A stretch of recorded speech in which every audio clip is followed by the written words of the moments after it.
Hello दोस्तों, आज हम लोग प्राचीन इतिहास के बारे में देखेंगे। पिछले क्लास में हम लोग देखा था पूरा पाषाण काल के बारे में, उसके बाद मध्य पाषाण काल के बारे में, उसके बाद से नव पाषाण काल के बारे में देखा था। आज हम लोग पढ़ने वाले हैं ताम्र पाषाण काल के बारे में। तो चलिए देखते हैं ताम्र पाषाण काल किसे कहते हैं। यानी कि ताम्र पाषाण काल को एक अन्य नाम से भी जाना जाता है। इसको बोला जाता है चालकोलिथिक युग। इसको चालकोलिथिक चालकोलिथिक युग भी बोला जाता है। यानी कि ताम्र पाषाण काल को ही चालकोलिथिक युग भी बोला जाता है। इसमें जो संस्कृतियां है, चार जो सबसे ज्यादा फेमस संस्कृति है उसके बारे में हम लोग पढ़ेंगे। तो जो पहला संस्कृति है, इसका जो उद्भव हुआ था, जो ताम्र पाषाण काल का उद्भव हुआ था, सबसे पहले कापत संस्कृति।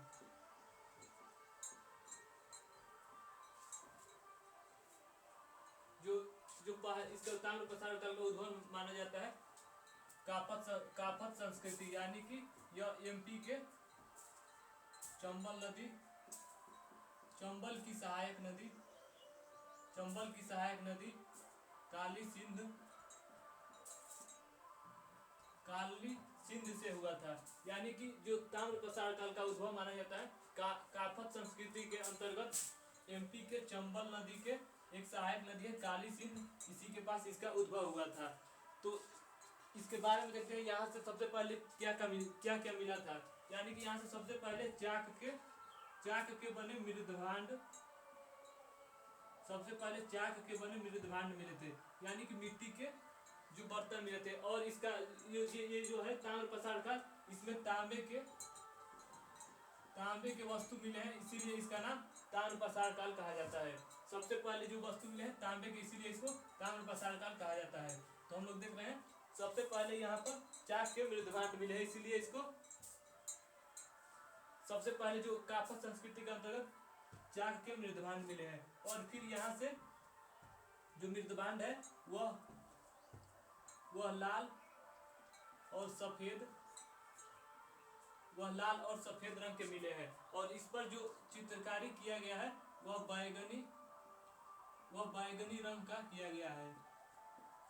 यानी कि हम लोगों ने देखा ताम्र पाषाण काल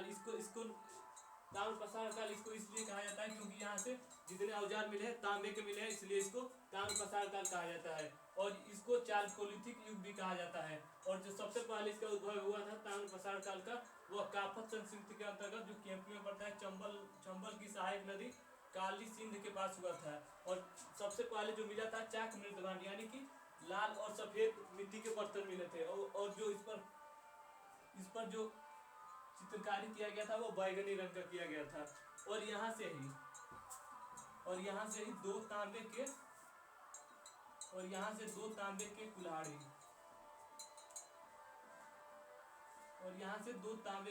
मिला है।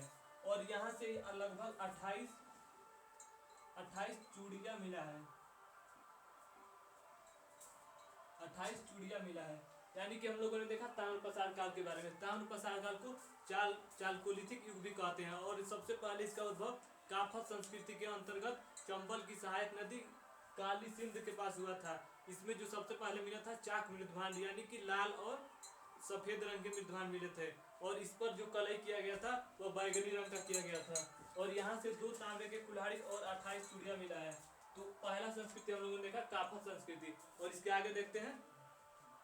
और यहाँ से एक चीज और मिला था, बस्ती का भी साक्ष्य मिला था, जो कि बस्ती जो था गोलाकार था। यानी कि गोल आकृति में जो घर बनाए थे, गोल आकृति में बनाकर आते थे। तो हम लोग दूसरा देखते हैं आहार संस्कृति के बारे में।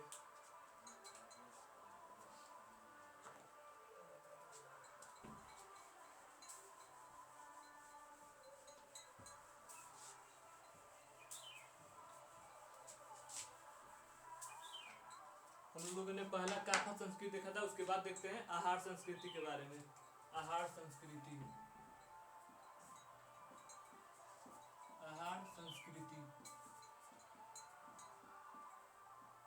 इसमें जो तीन प्रमुख स्तर मिला है। एक जो है एक आहार है,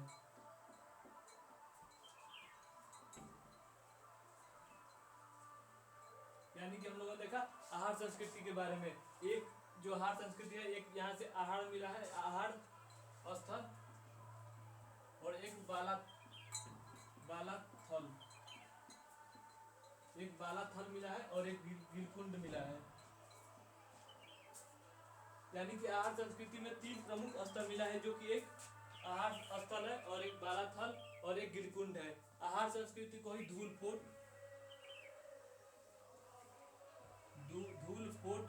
संस्कृति भी कहते हैं।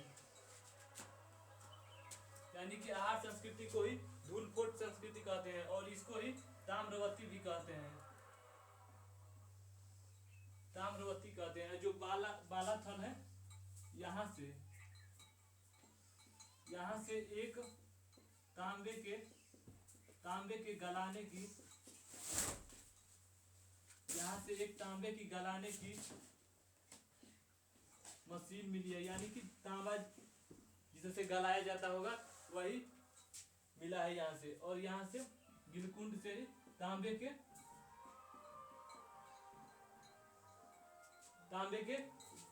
सामान मिले हैं। और जो ये आहार संस्कृति है वह राजस्थान के बानस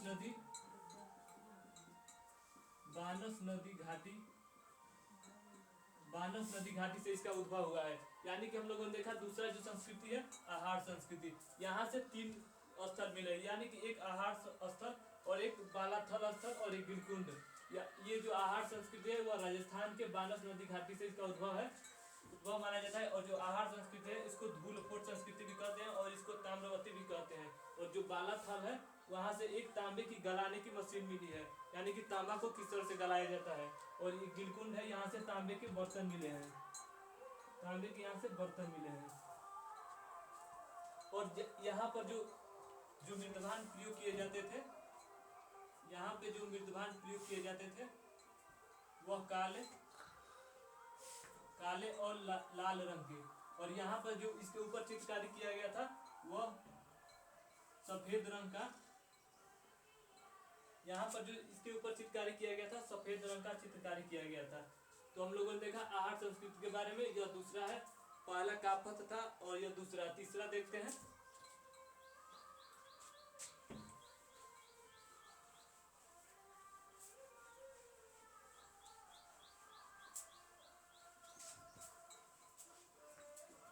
जो तीसरा है वह मालवा संस्कृति।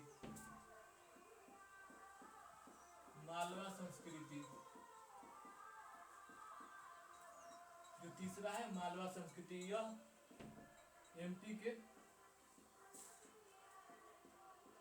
नर्मदा घाटी से इसका उद्भव हुआ है। यानी कि इसका जो उद्भव हुआ है मालवा संस्कृति का एमपी के नर्मदा घाटी से हुआ है। यहाँ पर अलग अलग प्रकार के मृदभांड और तांबे के वस्तु, यहाँ से अलग अलग मृदभांड और तांबे के वस्तु मिला है। और यहाँ से एक तांबे की चपटी कुल्हाड़ी मिली है। यानी कि यहाँ से एक तांबे का चपटी कुल्हाड़ी मिली है। और यहाँ से एक मछली फंसाने वाली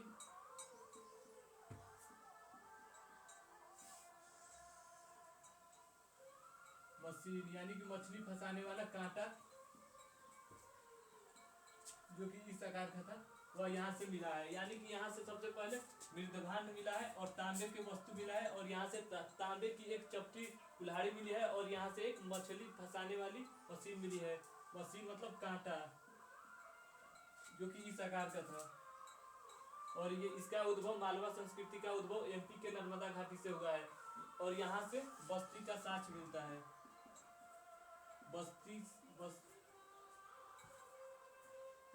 यहाँ से बस्ती का भी साक्ष्य मिलता है जो कि गोलाकार था। यानी कि लोग इस तरह से घर बनाकर रहते थे गोलाकार आकृति में। तो ये हम लोगों ने तीसरा देखा मालवा संस्कृति। और इसके आगे देखते हैं चौथा संस्कृति, जोरवे संस्कृति के बारे में।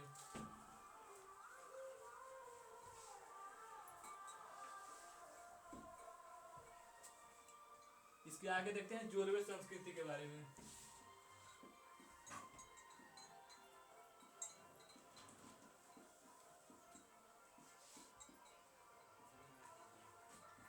संस्कृति। इसका जो उद्भव है, इसका उद्भव महाराष्ट्र के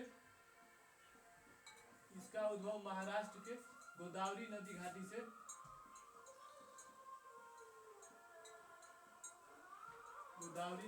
से हुआ है। इसका जो उद्भव है महाराष्ट्र के गोदावरी नदी घाटी से हुआ है। यहाँ पर 4 स्थल प्रमुख है। जो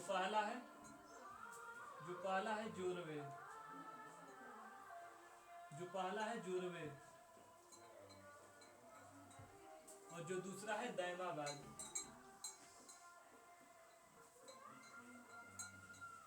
और जो तीसरा है इनाम गांव।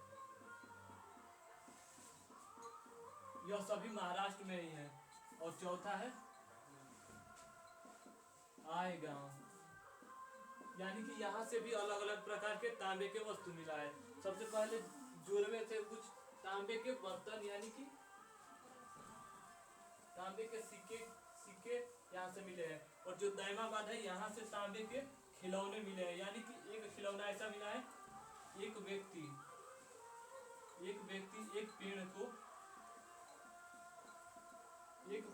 एक पेड़ को खुदाई कर रहा है। यानी कि एक जो यहाँ से खिलौना मिला है,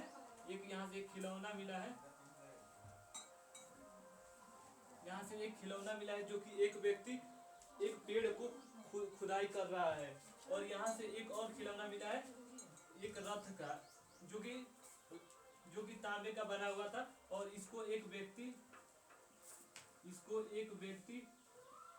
खींच रहा है। यानी कि दैमाबाद से एक यहाँ से तांबे के खिलौने के साथ मिले हैं, जो कि एक व्यक्ति एक पेड़ को खुदाई कर रहा है, ऐसा एक खिलौना मिला है। और एक रथ मिला है जो कि तांबे का बना है, जो कि एक व्यक्ति इसको खींच रहा है। और इनाम गांव से एक तांबे की माँ त्रिदेवी की मूर्ति मिली है। और यहाँ से 5 मकान वाला कमरा मिला है। और यहाँ के लोग जो अपना घर बनाते थे वह वृत्ताकार या याताकार के रूप में बनाते थे। और यह बनाने के बाद चारों तरफ से मिट्टी की घेराबंदी कर देते थे। और इनका घर गोलाकार आकृति का बना हुआ था और याताकार आकृति का बना हुआ था। तो हम लोगों ने जोरवे संस्कृति, जो कि इसका उद्भव महाराष्ट्र के गोदावरी नदी घाटी से हुआ है। यहाँ पर 4 स्थल प्रमुख है, एक जोरवे, एक दैमाबाद, एक इनाम गांव और एक आय गांव। और यहाँ से जोरवे से सबसे पहले तांबे के कुछ बर्तन मिले हैं। और दैमाबाद से तांबे के खिलौने मिले हैं, जो खिलौना मिला है, एक व्यक्ति एक पेड़ की खुदाई कर रहा है। और यहाँ से एक तांबे का रथ मिला है, जो कि एक व्यक्ति इसको खींच रहा है। और इनाम गांव से एक तांबे की माँ त्रिदेवी की मूर्ति मिली है। और यहाँ से 5 मकान वाला एक कमरा मिला है। और यहाँ के लोग याताकार या जो बस्ती बनाते थे वो गोलाकार आकृति में बनाते थे।